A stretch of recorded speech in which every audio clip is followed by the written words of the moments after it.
Right, good morning from our wintry Highlands of Scotland, because I know some of you will be listening to this afterwards. I should probably have said at the beginning, I'm Jenny Milne, for those of you that have not met me before.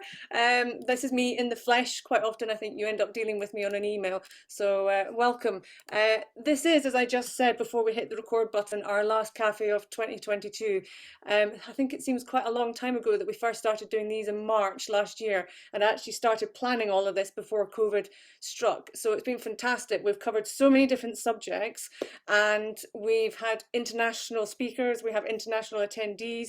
You couldn't have dreamt this up literally in January last year. So I have to say thank you for all being with us on this journey. And the journey doesn't stop here. That's definitely true, as 2022 is going to be quite a big bang. As some of you know, we have successfully managed to get some funding. So I'll introduce you to some key people that are joining the team for 2022. But without further ado, if you're new, the chat box is your friend, promise. Okay, please use it. Please do keep your cameras on so I can see you, so I don't feel like totally isolated in my rural area where it's snowing and windy and I've already had 2 power cuts. We're all about sharing things, and I think you'll see from the people that are speaking to you today with a very short PowerPoints. I promise you they're short PowerPoints, and there'll be lots more chat, that this is a great place to share ideas and learn. And I know, having spoken to many people in the flesh that I've seen over the last wee while, that they really do get a lot of value from these cafes. So as I said, we've got some money from Smarter Choices, Smarter Places, which will run until November next year to help with SRITC, because we have all been volunteers doing it in our own time on our own cost. Now we can actually formalise things along with being a kick. But I also have to say a big thanks to the CILT, the Routing Company and 42 as being our key partners as well, because not only do they provide some money, but they also provide a lot of help behind the scenes, which you guys don't see. So a big thank you. Now, I can't see you all, but I'm wanting virtual and real hands. I know some of you here will know where this is, but I would like, maybe even put it in the chat box. What is the pictures on the left-hand side? Where is it? Is a start, and what is it? So please put your thoughts in the chat box, and one of 2 of you that have funded this, please don't give the game away too early, let people have a guess. But I'll come on to it in a minute. But a few people have asked me about my COP experience recently. So I thought I'd just give you a quick 2 minutes on that. I had the privilege, and I do think it is a privilege, to be an official observer at COP26. So for those of you who don't know, there's 2 zones particularly. There's a blue zone, which is the ministerial zone, and then you've got the green zone, which is sort of public business fronted area. I managed to do both, but predominantly in the blue zone. So I got to sit there where declarations were getting negotiated or they were announced. I'm sitting there beside a minister, whether they're from Iceland or from the UK, it made no odds. So it really was quite an overwhelming experience. Lots of opinions on this, on what I thought to my COP experience, but definitely for those of you in the Glasgow area, Glasgow did do COP26 proud. The bit I was really disappointed in was the focus on rural. It doesn't matter what element of rural, it doesn't need to be transport. It was very poor. And on the transport day, it was really focusing on aviation, as we know, with the declaration, shipping, and then when we had the zero emissions, it's only 40 plus countries out of 190 that actually signed that declaration. So I think there's a lot of work to do on the transport side of things from COP, but I won't bore you with COP. They did put in active travel just at the last minute, as we all know. So this will be quite a key theme of today. So before I hand over to Suzanne and the rest of the team, which actually I have to say, we're slightly gender biased today, it's quite female centric. I want to say that this is Botergarten Pump Track, and I want to give you some hope and aspiration out there to show that things can actually happen when you involve the community and when it comes from the community. I did ask Nash along today, but he's unable to come along. But this project, for those of you that don't know, really has been driven by the community. They've raised a lot of money. Locally as well. It was identified in 2018 and it officially opened officially opened on a soft launch last week, and there'll be a proper launch in the summer. And the team of volunteers there have applied for grants, of which some of people that are on this cafe have supported. They've also done crowdfunding. They've also done a lot of local events, involved the local community and the school. And it's about 200 and, somebody will correct me, about 225, 250,000 pounds worth of work that they've done. And literally opened on Friday. My son was down there and my husband, and it's just people coming from all over the place. Inverness, Fort Augustus, coming to have a look at it. And one lady even said from Inverness, I've got a church. We're trying to raise £50,000 to get windows for the new church, for the church, and we can't get £50,000. But look what this community has managed to do. So I just want to give you hope that things can happen, and are happening. And I think the team down at Boatgarden need to be really proud of what they've achieved. And if you're in the area or want to come to the area, I thoroughly recommend it. But bring your first aid box is what we were all deciding, because you do need it for the plasters for the knees.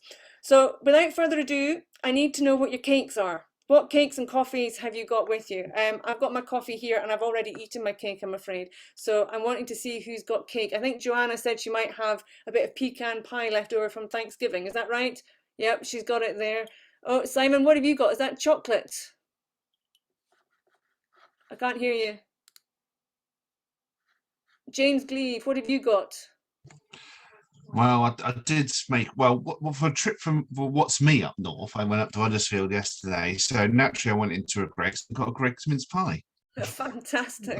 Greggs mince pie, you could have got a curd cheesecake or something. My cake, I do want to tell you this, because by means that you probably shouldn't know, I managed to acquire about 12 kilograms of instant drinking chocolate, and I donated most of that to various good causes and neighbours, and the remains I'm using to make a chocolate cake, which worked very, very well. Thank you. I think we might all have to have the answer in the chat box as to why you have so much cooking powder. But anyway, who else did I see? Jeff, did you have something there? No? Yeah, first meat pie of the season, and a cup of tea in my Burnley FC mug. So. Fantastic. I'm just going through. Sorry, Michael, Kate, Fiona.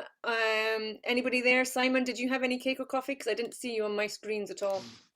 No, all quiet on the Western Front. Well, 2022 New Year's resolution is that you're going to bring unhealthy cake, because we're in a cafe. It's a requirement for things like this. We might have to have an ad hoc Christmas one just to have mince pies and coffee together. Steve, Cassidy, I'm staring. What are you eating with your jacket on? An apple. That's very healthy. That's allowed. That's allowed. But that's actually the afters from the fried egg banjo. Ah, the afters would be after Thanksgiving. Anyway, I had carrot cake, as you can see earlier on there, and it was made by my son, who has various allergies. So he decided to do a little note to say that it was dairy, soya, and nut free. And he wrote the ingredients on the other side. Not that that's going to help you. Anyway, I'm now going to hand over to Suzanne, because we're talking about urban hogwash or rural reality. And rural reality for me is definitely going to be going to a pump track this weekend. So without further ado, Suzanne. Thanks, Jenny. Great to see everyone here. Really good crowd. Some people we know, some we don't. Some of my team are in the room as well, so lovely to see you all. The title came from a comment made by someone in the north of Scotland about active travel in rural areas. This was a few years ago, and they described active travel as urban hogwash, and something that really wasn't relevant for rural communities. There was comments about that at the time, people refuting that, but we all know that it's a lot easier to be able to cycle around a small compact city than it is to be able to get around by bike or walking or using a wheelchair in lots of rural places. But it's important for everyone and for equalities that everyone has the opportunity. So we've got 4 speakers today who've got very different experiences of enabling walking, cycling and wheeling in rural areas. To talk about their work, their campaigning, all the different sorts of things that they're doing, and how actually they are making active and sustainable travel a rural reality. We've got 4 speakers. First of all is Kat Heath from Kidical Mass North. This is a campaign group, and she's going to kick off and speak about the work that she's been doing in the Inverness and surrounds. Cool. So I don't use Zoom that often, so bear with me. Right. Can everyone see these slides? Oh no, has that gone full screen, or are you seeing my tabs as well at the top? I'm seeing your tabs. Yeah, you need to. I've been on mat leave for about a year, and I've realised all my tech skills have gone out of the window. Okay, so I'm Kat. I'm one of the people organising Kidical masses and critical masses in Inverness, and they are just a bit about me. I'm a mum. I can't actually see what I've written because that lovely little box. I'm a cyclist, a product manager, and a cycling activist. And a lot of this came about is that I live just out of Inverness, and I cycle. I cycled before I had my son. I cycled in London before the infrastructure came in, and then I had my son, and he was super tiny. And I refuse to let him go back into hospital because we don't have clean air because quite a lot of reasons. So when they started taking away some of the cycle networks in Inverness, quite a few of us didn't think this was good enough. So we started organising Kidical masses to try and get people to come back. And that was my son when he was about 2 days old, and I am very protective of him because he was tiny when he was born. And this is him when he's about 5 weeks corrected, cycling in the back of a trailer. This is now stopped happening because it's about 30 kilos, that all in all that I was putting around, and he's now progressed onto a little bike seat. But I think the whole point of this is we want everyone to be able to cycle no matter their reality and where they're coming in from. Why is that not working? So what we've done so far is we've organised free rides. We've had over 400 people turn up, a couple of dogs, which has been quite impressive. And I calculated the rides. There's been over 2,000 kilometres done by the participants. And when you think about the size of a child's tiny wheels on balance bikes, that's quite impressive because we've been doing 5K routes, and some of the little kids are incredible getting around it. For full disclosure, we do this in Inverness city centre, but that's just because of where we are. So we're a really diverse group of people. My background's tech, there's HIV consultants, there's GPs, there's people that work in shops. It's just a group of people that genuinely think that active travel should be the best way of getting around and into Inverness. There isn't an excuse, and I think we often see that I often get criticised for having my son on my bike because I'm told that I'm putting his life in danger, and I think some of the other parents have, or they have to teach their children defensive cycling, and none of that's great. So what we're not are engineers, we're not politicians, and we're not local community groups on the ground. There isn't anyone that lives in Inverness. There is this incredible group. They've been existing since 1995, and they have over the last 25 years put in sections of bike path from Beauty into Inverness, and they have worked so hard, and they've project managed, they lobbied, they've done everything to get these bike paths in, and that's not what we are. We are just people that get lots of people together to try and show people that active travel should be a reality and that lots and lots of people want it. And I think the reason this is important is that when they took out the spaces for people that were being used as bike paths in Inverness, they turned around and went, no one wants active travel. And I'm really sorry, my son is screaming in the background, but hopefully that's not going to annoy too many people. This was 3 days notice. We were like, we'll do a test run, 10 people will turn up, it will be fine. And then this amount of people turned up, and I was like, oh, okay, that's a bit surprising. So we do it through Inverness City Centre. We start in a park and then we go back to a different park just because there's no other safe route. But you get people coming in. So I come in from Buncrew. There's a guy that brings his son down from just outside John O'Groats. There's people out in Kirkhill that come in with their kids. Fiona, a lady that comes in from far, and there's people that live in the city as well that are cycling, just to show that we kind of all need this. October, we decided that we're going to make them monthly. We got 239 people to turn up, some big flags, and what's amazing is the different types of bikes that you get there. There's been trikes, there's been quite a few different trailers. I genuinely get trailer envy on this. My parents have been there on a tandem. Some of the local politicians turn up on their tandem, and it's just really, really good fun. November, we did it again, and there was genuinely debates in the morning about whether we should cancel it because it was so windy, and me and one of the other organisers was like, no, it'll be fine, everyone's quite hardy, someone set off already, we're going to do it. And as we cycled past one of the rivers, a tree blew into the river, so I might have needed to rethink that. But 150 people still turned up despite horrible conditions, and then the next 2 weekends were really lovely. The other thing that's been really nice is there's a charity called Spokes for Folks, and you can just see the back of it here. They have electric trikes, and they go around some of the care homes in Inverness, and they take people out. And they've been trying to get out to more rural areas, but it's a bit difficult. This is Emma Knox.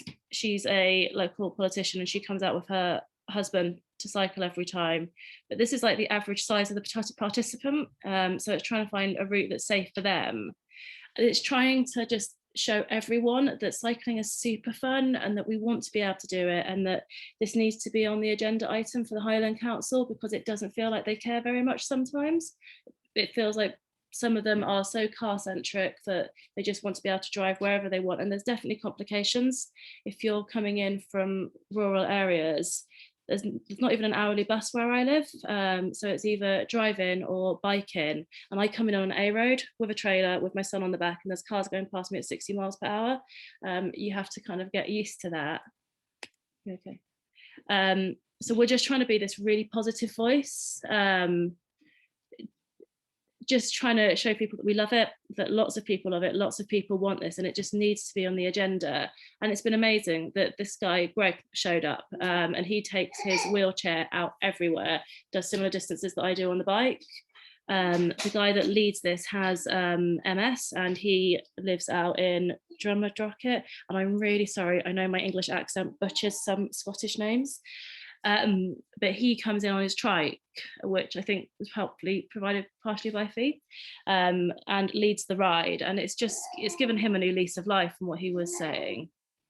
And the other thing that we've found absolutely incredible is that we've been recreating communities. I don't think I'd ever thought about this before, but as we've handed streets over to cars, we've lost places to play. Like my childhood, I lived in villages, I lived in Hong Kong, I lived in small towns and big towns. But the one thing I had in common is that I was running around on the street playing football with my friends. When you had water fights, you'd run into each other's gardens, right, and refill from the taps. We can't do that with kids anymore because like the cars have taken over. We started doing homemade baking. These are vegan cookies. And then by the third time we did it, loads of people just brought cake down. So we had this glut of cake because we were thinking we were the only people that are doing it. But it's been so lovely to get the kids playing together. And we had a megaphone thing, and some of the kids took it off me and were like, can we organise musical bikes? It's just been incredible to see how people come together. Why is that not moving? Okay. There's basically I just thought I'd show pictures of people coming together. On the back of this, the other thing that we have been doing is reaching out to as many Highland councillors and MSPs as possible and just saying, hey, look, we want this to be on your agenda. We're not going to lecture you. There's so much data that says supporting cycling is the best thing to do. It helps businesses, it helps the climate emergency, it helps our health. There is loads of funding available for it now. So why is this not on everyone's agenda? So we've emailed all of our councillors, most of our MSPs multiple times to try and get them to come and meet us for a coffee or have an on-screen chat with us. And it's been, most of them blank me, to be honest, but it's been fascinating. The ones that do come and talk to us have such diverse viewpoints, and walking is important to some, or they think that cyclists are just going to run everybody down. There's one councillor that's trying to get the Loch Ness road to be safer. I think the other thing that's come out of this is just people's confidence levels are increasing bit by bit. And then you hear them talking about, oh, I've gone out for a cycle ride and I've never done that before. But yeah, so that's basically what we've been doing. And I'm going to stop sharing and hand over to Fiona if she's managed to get back into this. I am back in, I think. Goodness knows if I'm frozen or anything like that, but I'll try and share my screen and see what happens. Just to let you know, Fiona's a bit like me. We've had 2 power cuts already today with the wind and the weather and the snow. So if she disappears, don't panic. Is that, can anyone see that? I can see it. Yeah, Yep. we can see it, Fiona. Just put it into slide view probably might help. That's what I'm trying to do. Slideshow. Yeah. There we go. That's it. Yep. That's it. Okay. So I work for Cycling UK. Suzanne is my boss. And I'm here to tell you about a project called Rural Connections. So yeah, I'm the senior project officer for Rural Connections. It's a new project this year, and I'm based just north of Inverness. I'm a regular at the Kidical mass rides as well, and yeah, it's it's great, and thanks Kat for sharing that. So Rural Connections, we've got this project that is aiming to support people to cycle, walk and wheel for everyday journeys, but also for leisure and adventure, because we understand that, yeah, in rural parts, it's pretty difficult sometimes to cycle for everyday journeys. So we're trying to be as inclusive as possible, work with all range of people from different backgrounds, ages, abilities. And these are the 7 local authority areas that we're working in currently. We've got a development officer based in each of those areas. So what will we be doing? We're going to be offering cycle loans, or we are offering cycle loans, short and long-term cycle loans, help people find a bike that works for them, give them a chance to try different ones, maybe sort of try before you buy kind of thing, or getting back into cycling. Providing support for local organisations, coordinating with walking, wheeling and cycling opportunities. Some of them have existing activities. We're supporting them to extend those activities too. So we're trying to make connections using the development officers all have great local knowledge, and we're using that to build these networks. And we're going to be upskilling volunteers. We'd like volunteers delivering activities in their communities. And in a lot of the rural areas, there are very few bike shops, very few mechanics working. So we want to upskill volunteers in the mechanics side of things, as well as just delivering activities. And the activities got a wide range of cycling and walking activities for all abilities. Here is an example of some of the bikes in the bike fleet. So each development officer has a fleet of bikes, ranging from balance bikes for little ones, child's pedal bikes, regular upright 2-wheel bikes, electric bikes, which are proving incredibly popular. Because each development officer also has a tandem and at least one cargo bike and a trike. And we've got a couple of these all-terrain wheelchairs as well. So just a little example there.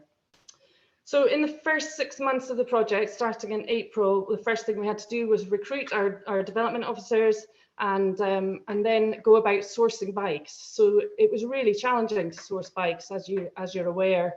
The supply of bikes has been short, shall we say.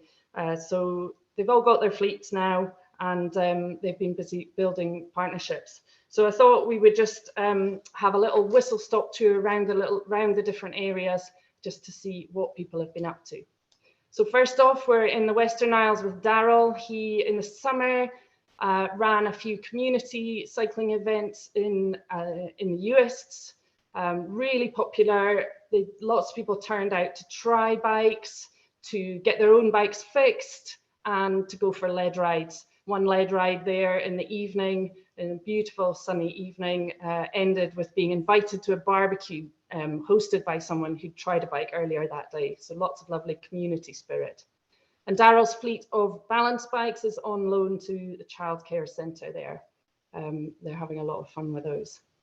And then we're off to Shetland. Anna's based up there, and she's been working hard, building partnerships. She's been working with Ability Shetland, and they're running monthly come and try sessions with the adapted bikes up there. She's been running confidence sessions with individuals, and Ishbel here has borrowed one of her bikes so that she can try going to school by bike. And her mum there has been getting confidence to ride with her younger brother as well. And that's Anna there with Cuddy the cargo bike. Cuddy was named at one of the events she was at. And then down to Argyll and Bute, we've got Isa working there. She's got a fleet of e-bikes on loan to Lochgoil Community Trust. So because all our development officers have a huge area to cover, so we were trying to work with groups and give the bikes to them for a period of time so that they can then facilitate loans within their communities, their local communities there. Isa did her Play on Pedals training and has been delivering Play Together on Pedals sessions for families, and also loaning the balance bikes out to nurseries. And that's been truly popular as well. We have another couple of projects in Argyll and Bute, Bothy projects, one in Ardrishaig and one in Dunoon, And so ISA's working with colleagues there, and her cargo bikes have gone down to Dunoon for a while to go and work with Rithian there, lending them out to local businesses and families. And then up to Caithness, we've got George, who works for us in Caithness. He's partnered up with the Active Schools coordinators there and has been running family cycling events with the Active Schools coordinators in Wick and in Thurso. He's been lending out the balance bikes as well. That fleet there went to the Noss Primary School, and the children loved it so much that they've now ordered their own fleet. So the fleet is moving around, and they're growing in number. George has a couple of these all-terrain wheelchairs that'll be shared around the other development officers too. They're fantastic machines that can help to get people out into the countryside where they wouldn't normally be able to go and explore. And then it's not moving on.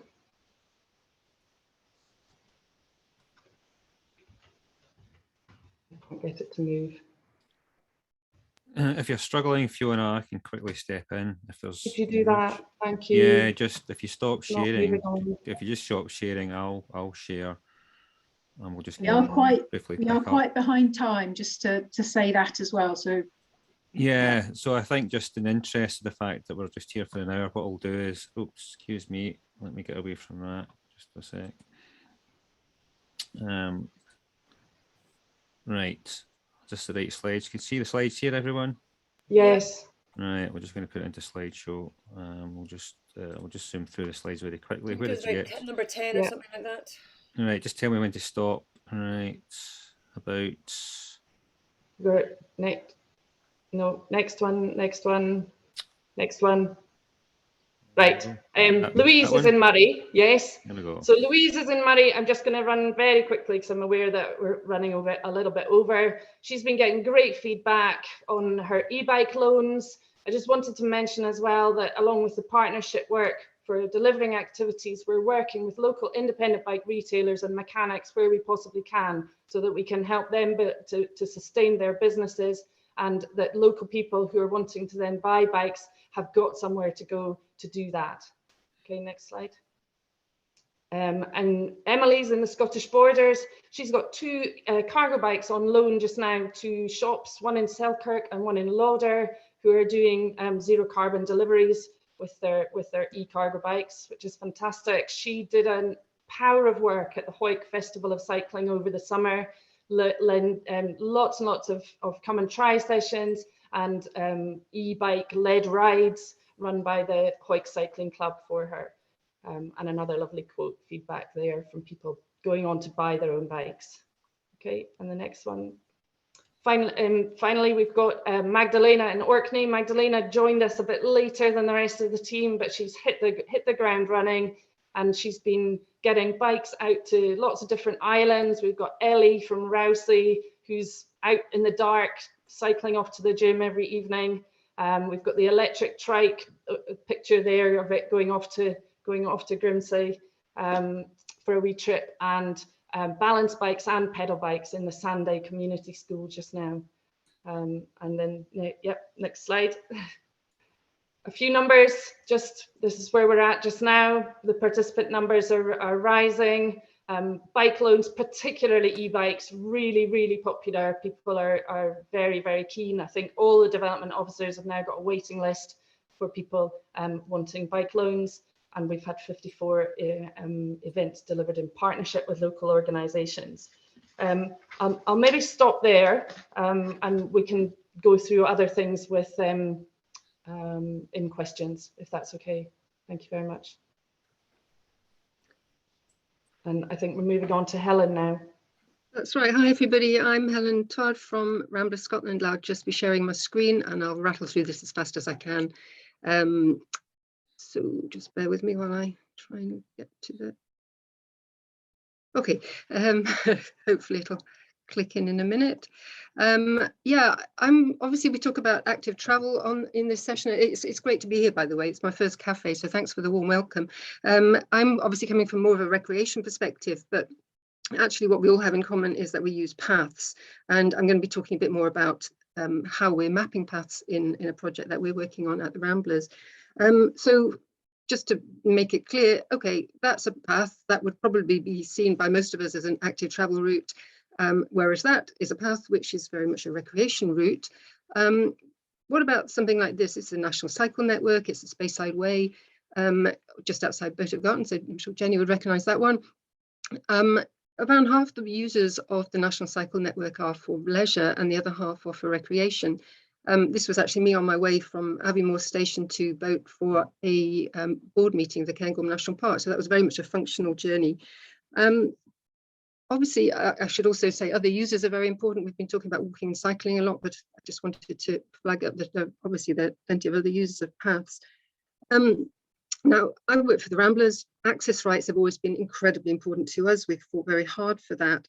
But we've also been aware that not enough people are really enjoying their rights. And so we did a survey back in 2018 to try and find out why this might be the case. And as you can see, there was a really strong feeling from respondents. This is just the general public in Scotland, not Ramblers members or anything like that. That if more paths were on the ground and on maps, then they would get out a lot more.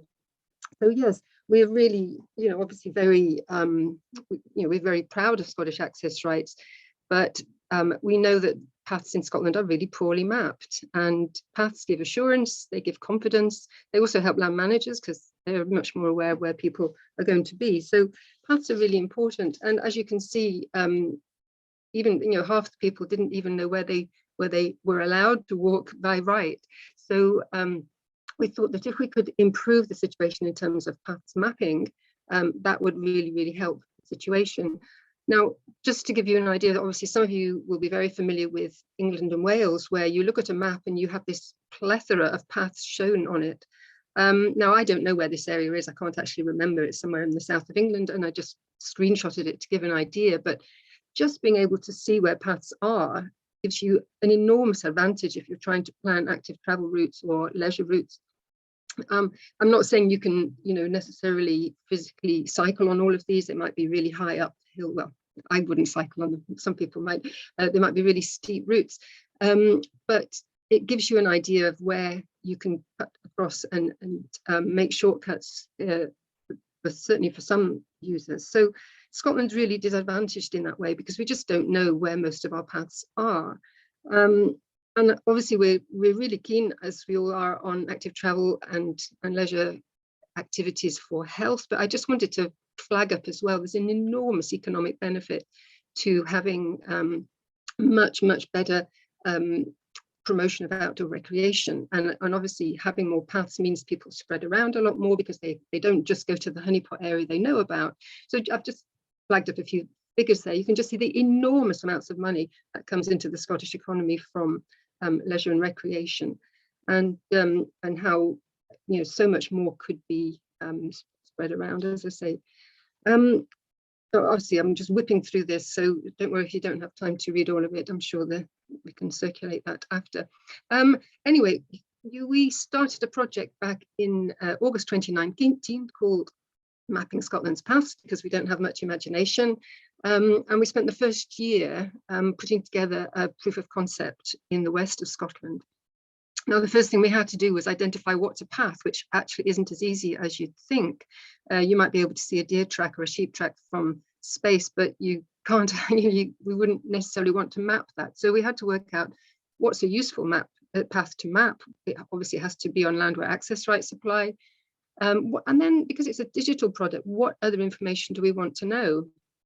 And we thought that gathering information like surface, gradient, whether there's steps, styles, gates, would be incredibly important for people to give them more of a choice of which routes they could use, because obviously users have different abilities and needs. So in our proof of concept area, we mapped 1,500 miles of path. And then we looked again specifically at Western Bartonshire, where we found 300 miles of path. And yet, when we did a little research on the Ordnance Survey leisure maps, we found only 150 miles. So there are paths on maps in Scotland, but there's a vast majority, there's a huge number of paths which are not shown, and which is what we're trying to bring together. So we it's all very well having paths on maps, but what about on the ground? We need to check the paths are actually there. And this is where volunteers come in, and we needed to develop technology and apps that people could use to either capture new paths if there's a path that we don't have. Because we've taken data from a range of sources, OpenStreetMap and other data donors. We also wanted to check, obviously, as you can see in the middle here, whether the signage, whether the path is promoted and publicized. Obviously, we can't always put every bit of information for every path, but over time, we'll be able to build that up. And you can walk around with your mobile phone or with your tablet and actually walk the paths to survey them, or you can do it on your desktop or laptop if you're at home, if you know a path really well. So we started that using some Ramblers members as volunteers, and that is now expanded. We also set up a user interface, so all the guidance materials, the training materials and so on are up there, and it talks people through how to, once they register as a volunteer, how they can actually go ahead and survey. But we do have online training sessions as well. And oh, sorry, the launch of the map in August this year. Oh, just realized it says 2,000 miles of path. That's not right. It's 42,000 miles of path, which is somewhat different. 42,000 miles of path, which is quite a lot. To give you some idea, in England and Wales, it's 140,000 kilometers, which is, well, you can work that one out. So we think there's a lot more because we know that there's plenty we haven't found already. At the moment, it's just, you can go online and you can see it, but you can't download it onto your phone because we haven't made it available to the public yet. But in time, it will be fully downloadable for free to everybody on an open source mapping backdrop. The purple lines are paths that haven't been checked. The green lines are paths that have been checked. So you can see where our volunteers are based very clearly. So up to now, we've got project is funded until November next year. So we've got another year to go. And we hope, obviously, we'll get more funding after that. It's People's Postcode Lottery predominantly that's funding us. We've got 180 volunteers signed up who are walking the paths. We've already audited 3,412 paths and captured around 900 new paths. So that's about 200 miles already of new paths. And most excitingly, we've just engaged a community engagement officer who's going to be working across Scotland in 10 communities, and specifically communities who face barriers to access and participation, so areas of deprivation and so on. And this is funded by Smarter Choices, Smarter Places. Well, this is my plea, really. Can you help? There's our website with the map on there. First of all, have a look at it yourselves. And really importantly, there is a reporting tool. So if you have a look at your local area and see a path that's absolutely wrong, or we've missed something really obvious, there is actually a reporting tool. So let us know. And especially that's really important for land managers, because obviously they have a specific interest in this.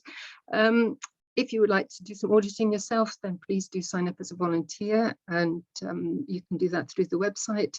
And if you're a member of a community group who would like to map your local paths and then promote them, that would be fantastic, either as part of our community engagement project. But if you're not one of those target communities, we'll welcome anybody to come along and get involved, and we can help.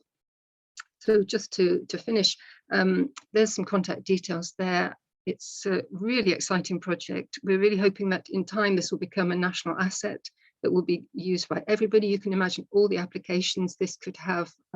If you're able to download a map of all Scotland's paths, you could create journey planning apps, route planning apps, promoting your local area, all sorts of things. And yeah, it's just the start, but we're really excited, and I hope some of you could involved as well. Thanks. Fantastic, Helen, thank you. I know we're running out of time and Anne's not going to get the short straw here, so we might go over 10 minutes just to give you chance for the Q&A. So Anne, I'll hand over to you, but please don't rush too much because I know it's a short straw coming in at the end. Okay, but feel free to put your questions. I know there are some there already, but feel free to put some questions into the chat, and I'm sure Helen and others can put their contact details in there, and we will circulate the PowerPoint presentations as well. Your floor, Anne. Thank you. Can you see my screen? Yep, good to go. Good to go. Cool. So I will try and rattle through this pretty quickly. The first slide just says who Living Streets Scotland are, but you can see that on the website. You don't need to read that. And our approach to, we promote everyday walking and everything to do with walking for everyday journeys, just like going to the shops or going for a leisure walk, but for a functional walk as well, or wheel. Our approach to our community work is very much about working with communities, with people, and using their experience. We've recently been asked to look at the 20-minute neighbourhoods, and that's really what I want to focus on. That the 20-minute neighbourhoods very much comes under the category of urban hogwash or rural reality, and there's been a lot of discussion around, can 20-minute neighbourhoods work in rural areas? First thing to say about the 20-minute neighbourhoods is the 20 minutes is a misnomer. The 20 minutes really doesn't matter at all. The point is, can you live locally? Is it practical? And it feeds back to Kat's point at the beginning that she cycles into Inverness and would like to do that, and what are the practicalities. So there's a little bit here about, are people willing to do active travel? Do they want to? Are they ready to? And how much does the infrastructure support that? You can see on the screen, hopefully, some of the issues that make it possible to actually to live locally and to get most of your daily needs met at a local basis. But that brings us to the question of who's 20 minutes, which I say, so it is a bit of a misnomer. It's how far you're willing to go or can go. But there's also very practical issues about, how do you get around? Is there public transport? And again, obviously in rural areas, that's a massive issue, and it's one that we flagged up. And whether it's to get to the Island Spirit whiskey shop, I don't know where I got that stock photo, but I just thought that was quite nice. You might be doing your Christmas shopping just now, support local business, or whether it's getting to Tesco and Asda. And we have quickly, I'll come back to Tesco and Asda. We have various out and about groups which we established in our last project that was funded through Smarter Choices and the National Lottery, which was working specifically with older people to identify the barriers. And one of the things that they told us many times was they'd love to walk, they could walk into town, they could live locally, but they needed to sit down on their way to the shops, and just getting a bench, oh my goodness, it should be an easy thing. It took quite a lot of work. Getting a bench, just a very practical thing, very easy to do on a hill. Yeah, shouldn't be that hard. But the two reports that we have recently published and are also on our website are identifying key issues in Scotland around social housing. Because we were funded through social housing to do this report. So it's around housing developments and looking at cycling and walking facilities. And we've got two reports, one looking at the key issues and one looking at ideas for change, because you won't be surprised, we found that the issues that mean that people don't want to work a wee bit further are because of poor footways, because of on-street parking, because of poor junction design, because of the dominance of what we have, not just us, but what are called middle status streets, which are neither one thing or another, so they're not quite clear who should be using them. Major roads where pedestrian environment is particularly poor, but that's, unlimited availability of walkable facilities. And I think what my real message here is that we know that individual transport decisions are determined by what options are available. And often the Tesco's and the Morrisons and everything else, yes, we know that in urban areas, these are very often placed out of town and they're geared up at car drivers. But what is less well recognised is that the same issue can be seen at a more local scale.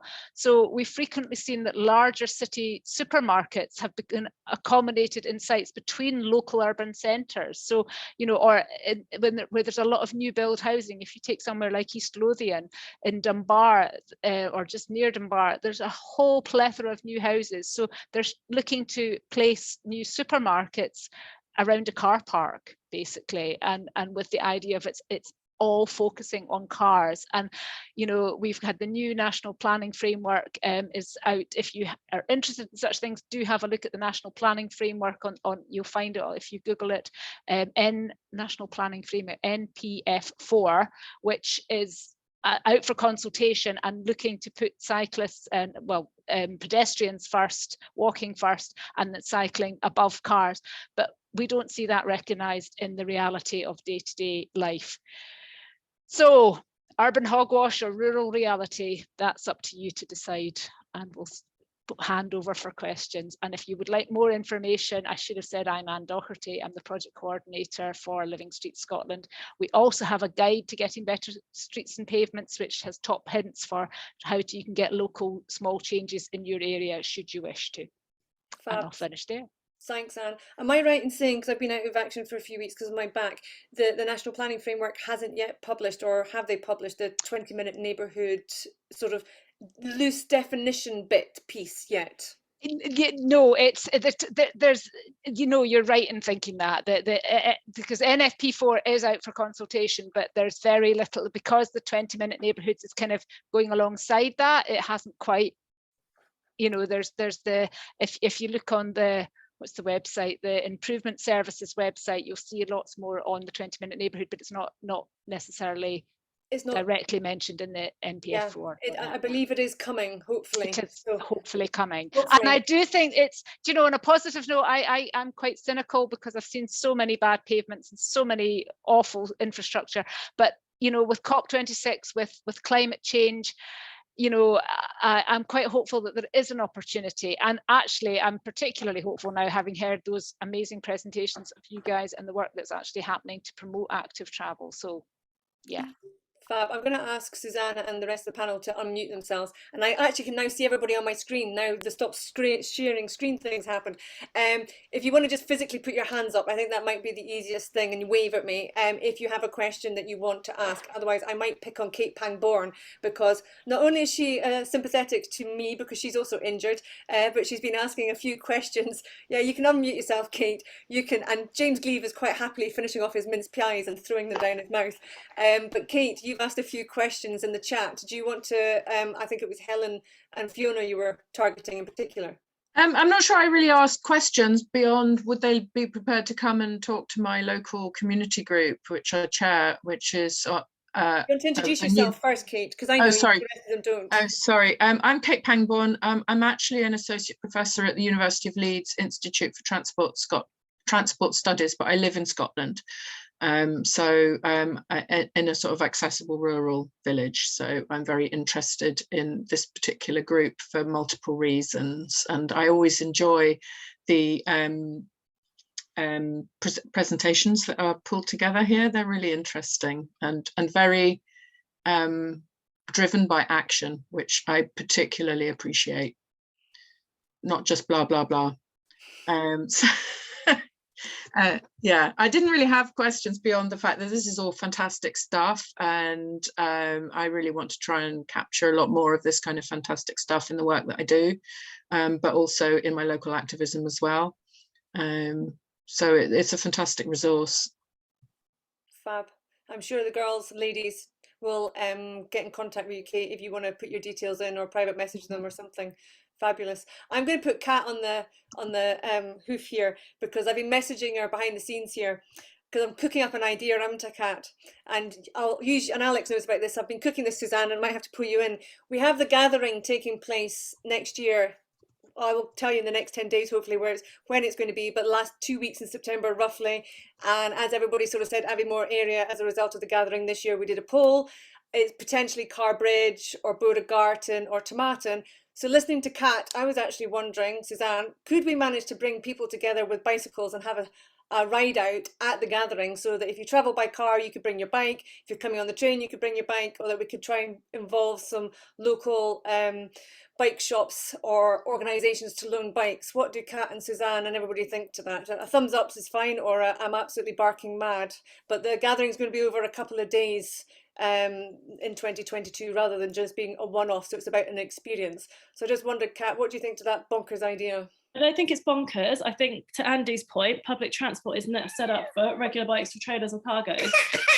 sorry, he's not very well and he's really out of sorts. So you're It's gonna fine. have I've been there, done that, bought the t-shirt, as is everybody else. But I think that might be the good point as well, that we could provide the evidence that you can only put two bikes on a train and all the rest of it. It might be a really practical way of providing evidence and feeding that back up, but also giving everybody some exercise when they're a bit hungover.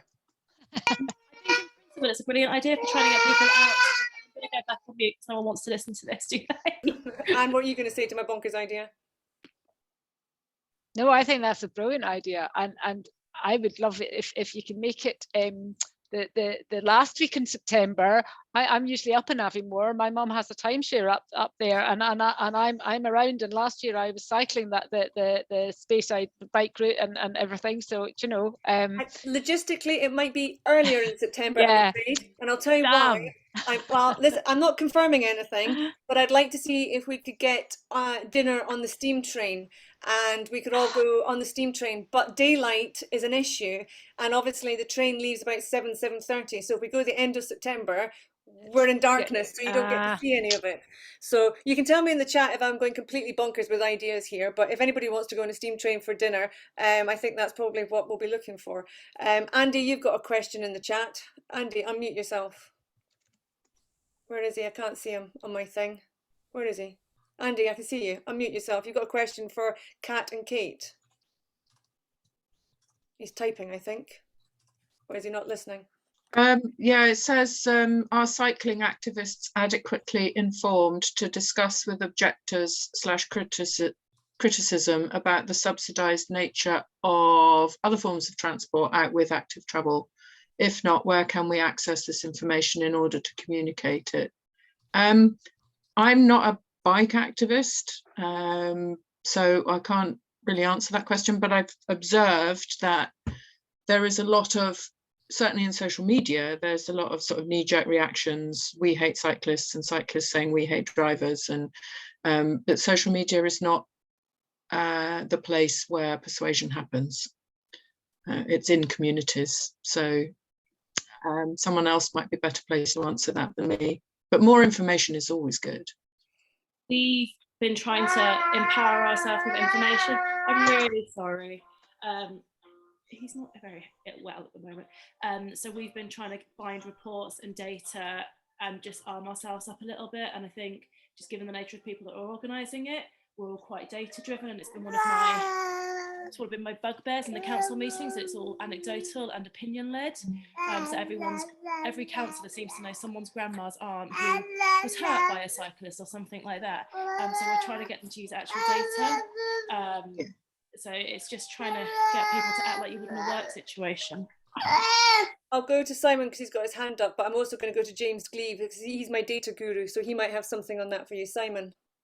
Yeah, all I can say here is that I cover, well, I attend 4 or 5 different community councils as part of my work, and every single one of them loathes cyclists. I mean, they are absolutely full of vitriol about it. And I think there's a real problem with bicycles and single track roads. They really don't mix. And I think that's something that we somehow needs to get addressed, I think.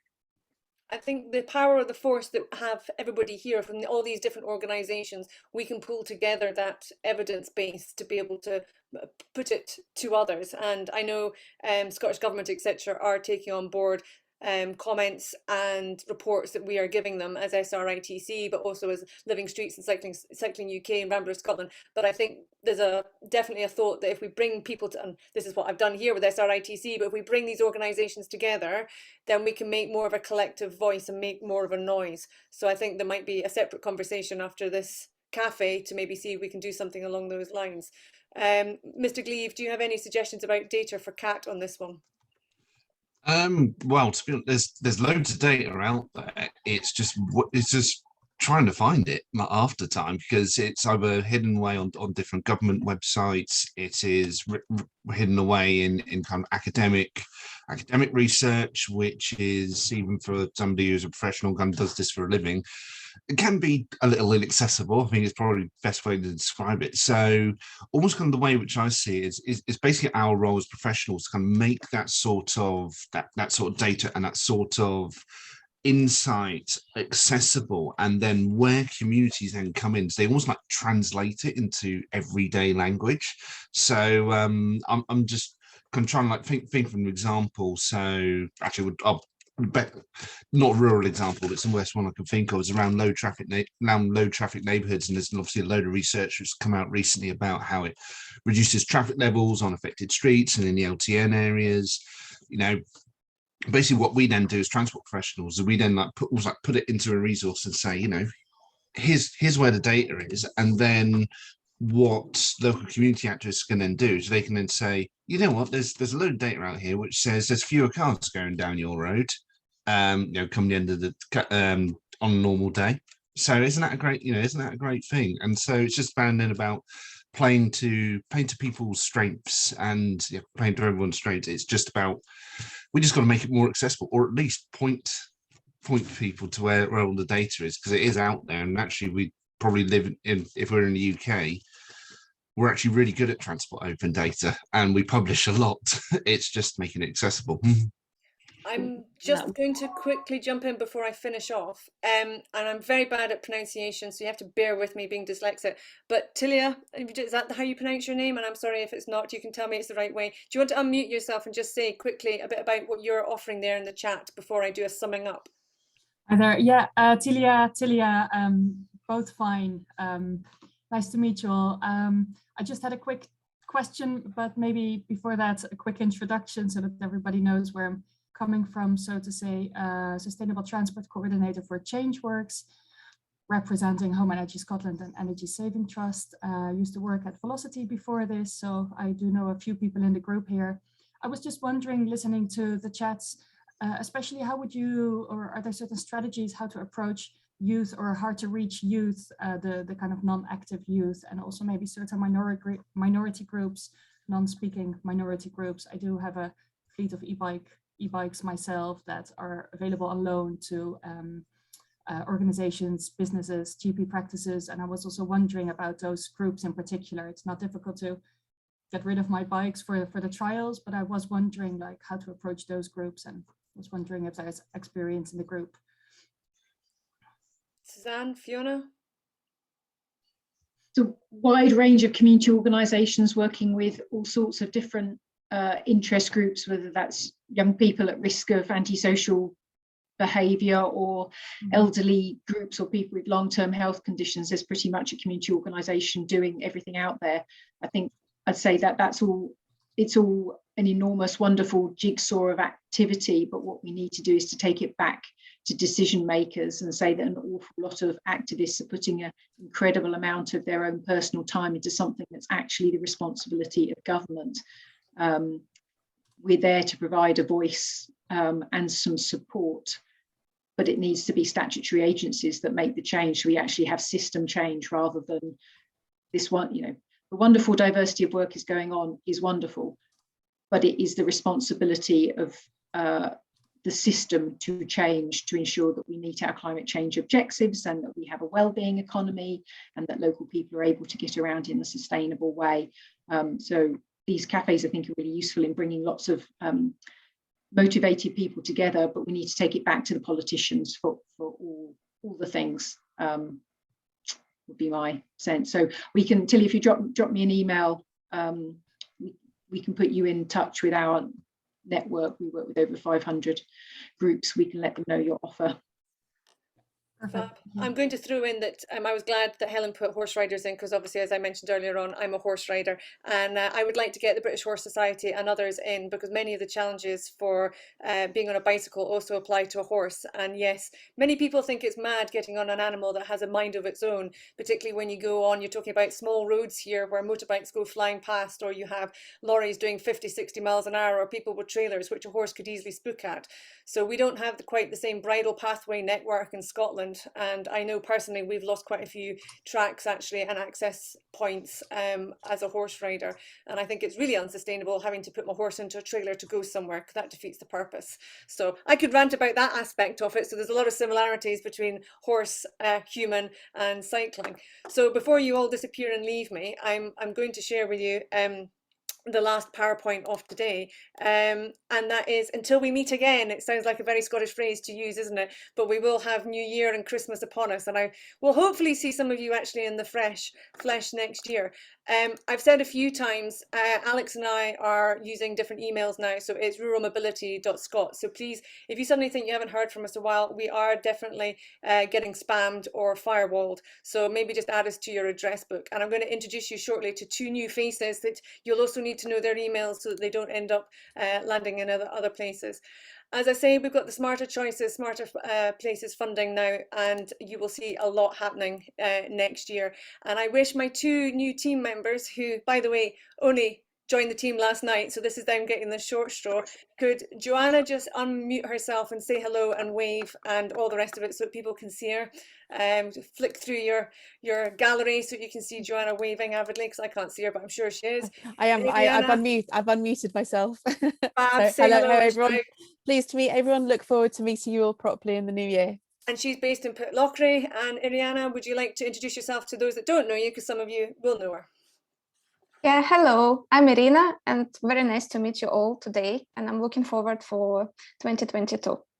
Fab. So these 2 people you will see a lot more of, and will be behind the scenes helping out Alex and I. So a big warm welcome to these lovely ladies. As I've already said, 2022 gathering will be in September, and I will try and alter the daylight hours to maybe accommodate a train, but that might not work. I hope to get that information to you with the help of my 2 lovely assistants and Alex over the next couple of weeks. The idea, as I said, is not just a one day. We're going to go and do some site visits, go and see some things in practice. Jenny being Jenny, we need to have a bit of a fun night, so we'll have a ceilidh, allow a lot of socialising. We're also going to introduce a Rural Mobility and Transport Awards with the ceilidh, so it's going to be a big bang, and it will be hybrid so that we can accommodate people that can't necessarily get to the event for whatever reason, but also those that obviously we've got an international following. So yeah, if anybody ends up attending hybrid events, please do let us know what works and doesn't work, because we want to be able to take advantage and make sure it is a really great couple of days in September 22. And as Alex has already said, he's come up with some fantastic phrases and titles for 2022 cafes. They are live on the website, and we will send them out and you can sign up, and that will take you through till about June. So basically, you're going to have a big break from the Jenny and SRITC gang virtually by screen until the end of January, but you will get emails from myself and some of the other of the team. But I do hope that you will be able to get to meet us all in person in 2022 next year. And I say a big bang and a big rammy, because I do think by that point in time, we will really be in the flow of seeing each other in person, subject to any variants and lockdown. So thank you very much for joining us for this journey for 2022. If you want to continue chatting, you can. If you want to go and get a coffee, lunch, or see how much snow's outside, I'm still about 1.5 inches now. But if my musketeers can hang back, and that includes my 2 lovely new recruits, that would be fantastic. But I'll stop yabbering, and bye-bye. Bye.